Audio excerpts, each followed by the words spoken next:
যেখানে নারীদের শ্মশানে যাওয়াই বারণ, সেখানে শত শত দাবিহীন লাশের শেষ যাত্রার একমাত্র ভরসা ওড়িশার আশা।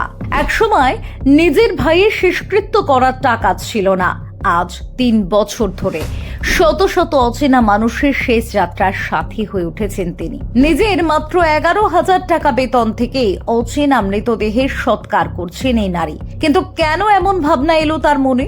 আজ ওড়িশার সেই মেয়ের গল্পই শোনাবো আপনাদের। এই পৃথিবীতে মানুষের আগমন যেমন উৎসবের, বিদায়টাও কি ঠিক ততটাই সম্মানের হওয়া উচিত নয়? কিন্তু প্রতিদিন আমাদের চারপাশে এমন বহু মানুষ শেষ নিঃশ্বাস ত্যাগ করেন যাদের খোঁজ নেওয়ার মতো কেউ থাকে না। দারিদ্র্য, একাকিত্ব বা ভাগ্যের নির্মম পরিহাসে যাদের মৃতদেহ পড়ে থাকে হাসপাতালের মর্গে, দাবিহীন, পরিচয়হীন হয়ে। আর ঠিক এই অন্ধকারে আলোর মশাল হাতে দাঁড়িয়েছেন ওড়িশার রায়গড়ার 36 বছর বয়সী এক সাধারণ নারী, আশা বনসিকা। না, এই মহিলা কোনো বড় ব্যবসায়ী বা ধনী ব্যক্তি নন। তিনি পেশায় একজন সামান্য কর্মী, যার মাসিক বেতন মাত্র 11,500 টাকা। হ্যাঁ, তিনি অচেনা মানুষকে শেষকৃত্যে সম্মানের বিদায় দিয়ে থাকেন। ঘটনার সূত্রপাত বহু বছর আগে, তবে তার এই গল্পের পিছনে লুকিয়ে রয়েছে এক গভীর ব্যক্তিগত ক্ষত। সালটা তার মনে নেই, কিন্তু টাকার চরম অভাবের কারণে আশার নিজের পরিবার তার ছোট ভাইয়ের শেষকৃত্যটুকু ঠিক করে উঠতে পারছিল না। সেদিন আপনজনের শেষ যাত্রায় অর্থের অভাব যে কতটা যন্ত্রণাদায়ক হতে পারে তা খুব কাছ থেকে দেখেছিলেন আশা। সেদিনের সেই কান্না, সেই অসহায়তা আজও তাকে তাড়া করে বেড়ায়। তাই তো রায়গড়া জেলা হাসপাতালে দাবিহীন দেহ পড়ে থাকতে দেখে তিনি নিজের মনকে একটা কথা দিয়েছিলেন, এই পৃথিবীতে কেউ যেন সম্মান ছাড়া বিদায় না নেয়।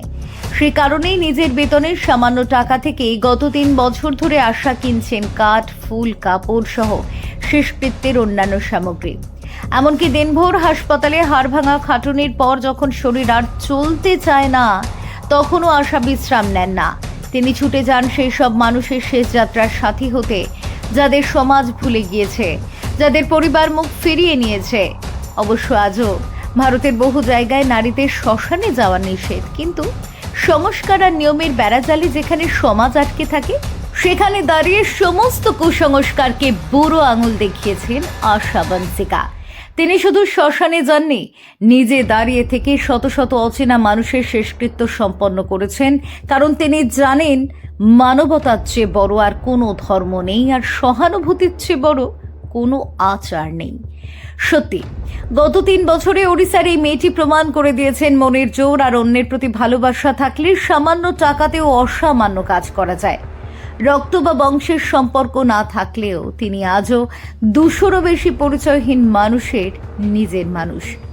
আশা বনসিকা এক অনন্য নাম, যিনি অন্ধকারের বুকেও মানবতার এক চিরন্তন আলো জ্বেলে চলেছেন প্রতিনিয়ত। Bureau report, doctor time.